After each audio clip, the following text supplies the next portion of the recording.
Lust जब इंसान के अंदर आ जाती है तब उसके अंदर क्या होता है, सेटिस्फाई या अनसेटिस्फाई। सेटिस्फाई होगा तो दोबारा उसको वही चीज 50 60 100 साल के बाद उसकी लाइफ खत्म हो जाती है, किसी घर की किसी बिल्डिंग की, तो उसे तोड़कर दोबारा बनाते हैं। तो ये हमारा घर ये भी एक दिन डिस्ट्रॉय हो जाएगा, फिर हम यहाँ से निकलकर किसी दूसरे घर में जाएंगे।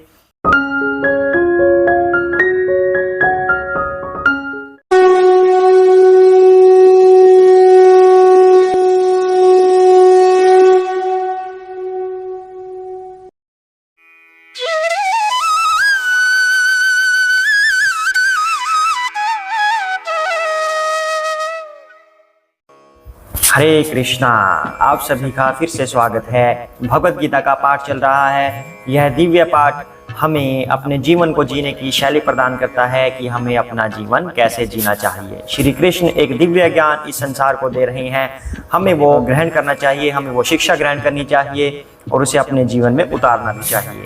तो भगवान श्री कृष्ण ने कल अर्जुन को क्या ज्ञान दिया था? जब अर्जुन ने पूछा था कि हे प्रभु, यह कैसे होता है, अतः केन, कि मैं कोई बुरा कार्य नहीं करना चाहता या संसार के लोग बुरा कार्य नहीं करना चाहते, लेकिन फिर भी उनसे हो जाते हैं। ऐसा लगता है जैसे कोई बलपूर्वक उनसे ये कार्य करवा रहा हो। तो इसके पीछे का क्या कारण है? तो फिर श्री कृष्ण ने इसके पीछे का कारण बताया कि रजोगुण से उत्पन्न जो काम होता है उसकी वजह से हमारे अंदर ऐसी भावना आती है कि हम ये काम कर दें, हम ये काम कर दें। बुद्धि कहती है कि नहीं करना, हमारा मन कहता है कि वो काम कर लो। तो इस तरह से हमसे वो पाप कार्य हो जाते हैं। दूसरी तरफ अज्ञानता की वजह से ये पाप हो जाते हैं। जैसे अग्नि का धुआं होता है, वो धुआं अग्नि को ढक के रखता है। जैसे शीशे के ऊपर मिट्टी जमी होती है, वो उस शीशे को ढक के रखती है। शिशु गर्भ के अंदर होता है, वो उसको बाहरी दुनिया से ढक के रखता है। यानी कि जो जितना ज्यादा ढका हुआ है अज्ञानता से, अब शिशु सबसे ज्यादा ढका हुआ है, बिल्कुल स्ट्रिक्टली ढका हुआ है, जो सबसे ज्यादा ढका हुआ है अज्ञानता से, उसके लिए इन पाप कर्मों से बाहर निकलना उतना ही मुश्किल होता है, उसको उतना ही ज्ञान दिखना कम हो जाता है। इसलिए हमें इस भावना को शुरू में ही रोक देना चाहिए। जो ये अज्ञानता की भावना होती है, लस्ट की भावना होती है, इसे स्टार्टिंग में ही हमें रोक देना चाहिए, इसमें आगे ना बढ़ें। इस तरह श्री कृष्ण एग्जाम्पल लेके बता रहे थे। अब आगे करते हैं, और आगे करने से पहले हम गुरु महाराज की और श्री कृष्ण की वंदना करेंगे ताकि वो हमारे पाठ को सफल बनाए, वो अपना आशीर्वाद हमें दें। हरे कृष्णा। ओम ज्ञानतिमिरान्धस्य ज्ञानाञ्जनशलाकया चक्षुरुन्मीलितं येन तस्मै श्रीगुरुवे नमः। श्रीकृष्ण चैतन्य प्रभु नित्यानंद श्री अद्वैत गदाधर श्रीवासादि गौर भक्त वृंदा। हरे कृष्णा कृष्णा कृष्णा हरे हरे, हरे राम राम राम हरे हरे। हरे कृष्णा। तो आगे बढ़ते हैं। आगे श्री कृष्ण अब उस संदर्भ में क्या कह रहे हैं, उन प्रश्नों का उत्तर श्री कृष्ण कैसे दे रहे हैं कि मुझसे पाप हो जाते हैं जबकि मैं यह चाहता भी नहीं, जैसे कोई बलपूर्वक मुझसे करवा रहा हो। इस तरह से अर्जुन ने पूछा था। तो श्री कृष्ण ने अभी तक दो आंसर दिए हैं। एक तो ये कि रजोगुण से उत्पन्न काम वो आपसे करवाता है। दूसरा अज्ञानता का आवरण, जब हमारे सामने अज्ञानता आ जाती है तब हम ये पाप कर्म कर लेते हैं। अब आगे श्री कृष्ण क्या बता रहे हैं। हरे कृष्णा। आवृतम ज्ञानम मेतेन ज्ञानिनः नित्यवैरिणा कामरूपेण कौन्तेय दोषपूरेण अनलेन च। हरे कृष्णा। इस प्रकार ज्ञानमय जीवात्मा की शुद्ध चेतना उसके काम रूपी नित्य शत्रु से ढकी रहती है, जो कभी भी तुष्ट नहीं होता और अग्नि के समान जलता रहता है। हरे कृष्णा।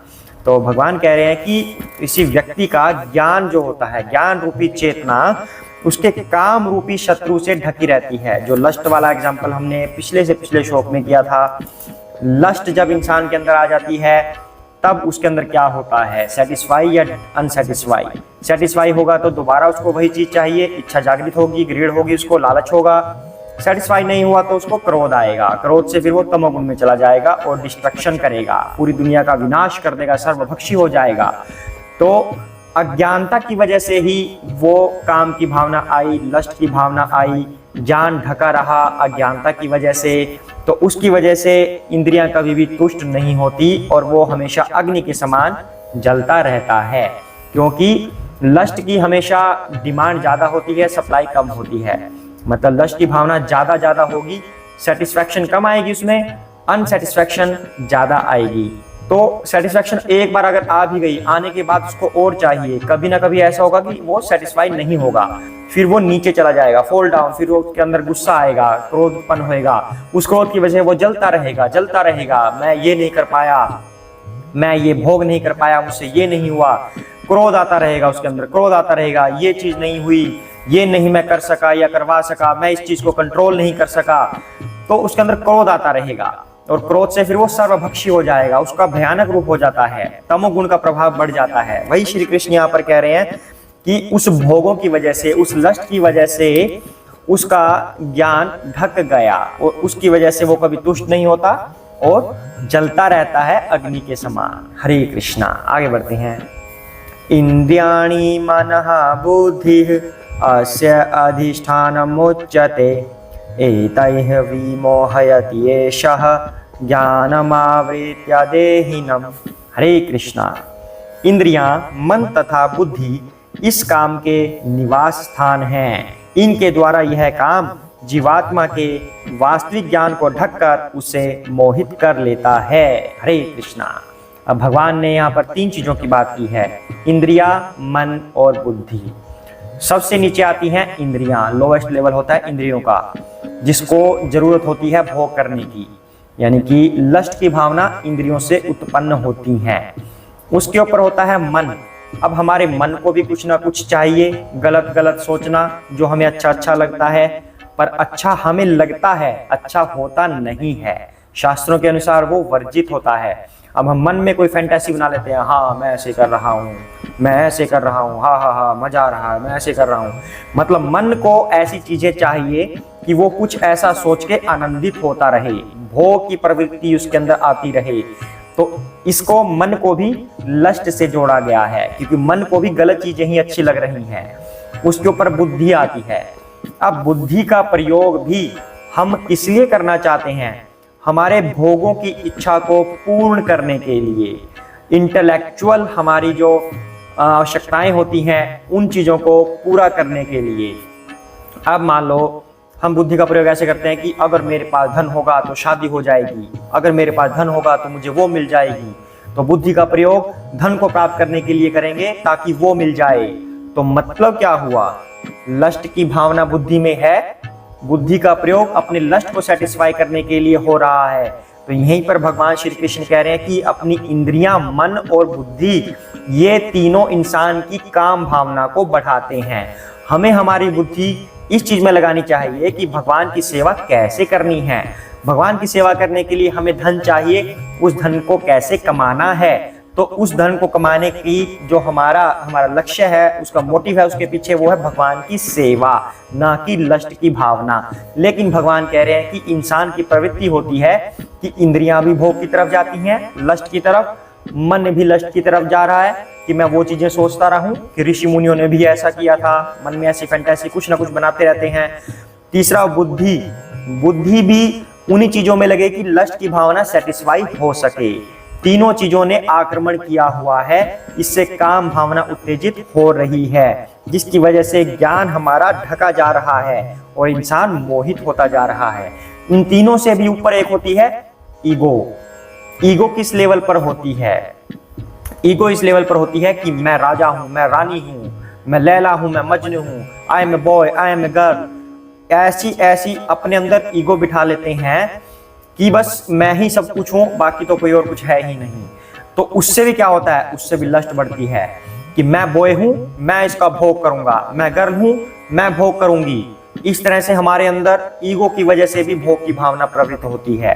तो यहाँ पे श्री कृष्ण कह रहे हैं कि ये तीनों चारों काम भावना के निवास स्थान है, इन्हीं के अंदर काम भावना निवास करती है। लेकिन श्री कृष्ण ये बता क्यों रहे हैं? ताकि हम इन चीजों को ठीक कर लें, हम काम भावना को इस निवास स्थान से हटा सकें।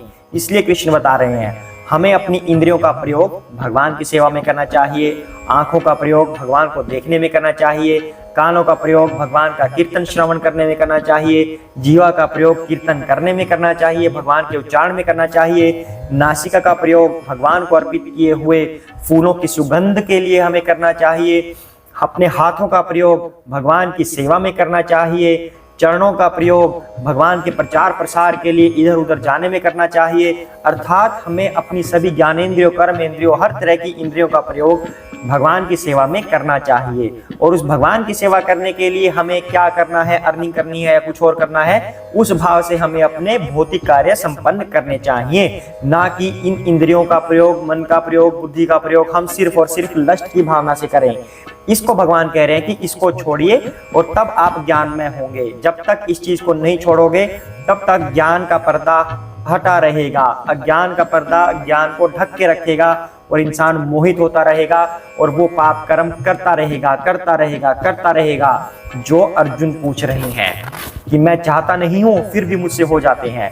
अब जैसे आप लोग भक्त बन गए हैं, आपको पता है कि ये कार्य गलत है, ये करना नहीं चाहिए, लेकिन फिर भी आपसे हुआ जा रहा है, उसका आंसर भगवान ये दे रहे हैं कि इन वजहों से आपसे वो कर्म होते हैं। जो तमोगुणी है उनका तो ये सवाल उठेगा ही नहीं, क्योंकि वो तो चाहते ही हैं गलत कार्य करना, लेकिन जो सतोगुण में है या रजोगुण में है उनसे क्यों पाप हो रहे हैं, उनका आंसर भगवान दे रहे हैं। हरे कृष्णा। आगे बढ़ते हैं। तस्मात् त्वम् इंद्रियाणि आदौ नियम्य भर्तऋषभ पाप्मानं प्रजहिह्येनं ज्ञान विज्ञान नाशनम। हरे कृष्णा।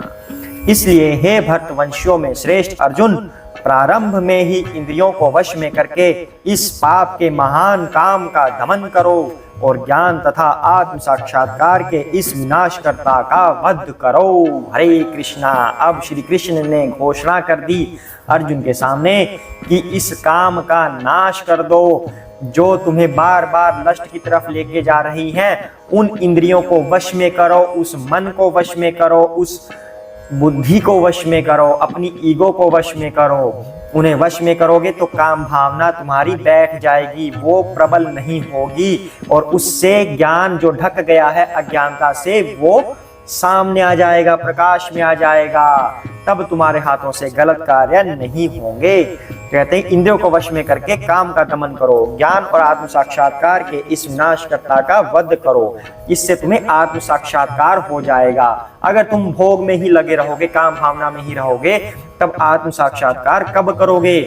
तुम्हें यह ध्यान ही नहीं आएगा कि मैं सिर्फ एक शरीर नहीं हूं, ये शरीर तो मुझे रहने के लिए जगह मिली है ताकि मैं इसका प्रयोग करके भगवान की सेवा कर सकूं और अपने गोलोक वृंदावन, अपने प्रभु के पास, अपने पिता के पास मैं वापस जा सकूं। इसलिए ये शरीर मिला हुआ है सिर्फ निवास स्थान के रूप में। अब हम अगर कोई घर बनाते हैं तो उस घर में रहते हैं हम कितने साल रहेंगे? 10 साल, 20 साल, 50 साल, 100 साल, फिर उस घर को छोड़कर चले जाएंगे। इसी तरह हमारा शरीर होता है। हम आत्मा हैं, हम इस शरीर में आए हैं। ये शरीर एक दिन बूढ़ा हो जाएगा, ये शरीर एक दिन जर्जर हो जाएगा। जैसे घर 50 साल, 100 साल के बाद उसकी लाइफ खत्म हो जाती है किसी घर की, किसी बिल्डिंग की, तो उसे तोड़कर दोबारा बनाते हैं। तो ये हमारा घर, ये भी एक दिन डिस्ट्रॉय हो जाएगा। फिर हम यहाँ से निकलकर किसी दूसरे घर में जाएंगे, लेकिन वो जो दूसरा घर होगा वो इसी तरह का नया हो। हमारी ये इच्छा होती है कि वो घर इससे सुंदर हो, लेकिन हमारी अब ये इच्छा होनी चाहिए कि वो इससे सुंदर ना हो, वो सबसे सुंदर हो, वो दिव्य हो, उसमें कभी जंग ना लगे, उसमें कभी हमें लिपाई पुताई ना करनी पड़े, उसमें कभी हमें कुछ ना करना पड़े, वो हमेशा सदैव ऐसा बना रहे। और वो कैसे घर होगा? वो दिव्य शरीर होगा जिसे कभी भूख नहीं लगेगी, प्यास नहीं लगेगी, कोई इच्छा नहीं होगी भगवान की सेवा के अलावा। और जब हम ऐसे भाव से भगवान की सेवा करने लगेंगे तो हम निश्चय ही भगवान की सेवा के अधिकारी बन जाएंगे, उनके धाम के अधिकारी बन जाएंगे, जहां पर हमारे सभी दुखों का अंत हो जाएगा। हरे कृष्णा। आज का पाठ श्री कृष्ण ने बहुत अच्छा बताया हमें, तो श्री कृष्ण को हम बारंबार प्रणाम करते हैं। उन्होंने ये भगवत गीता हमारे लिए ही बोली है। तो आज इतना ही करते हैं, सभी साथ में बोलेंगे जय श्री कृष्ण चैतन्य प्रभु नित्यानंद श्री अद्वैत गदाधर श्री वसादि गौर भक्तवृंदा।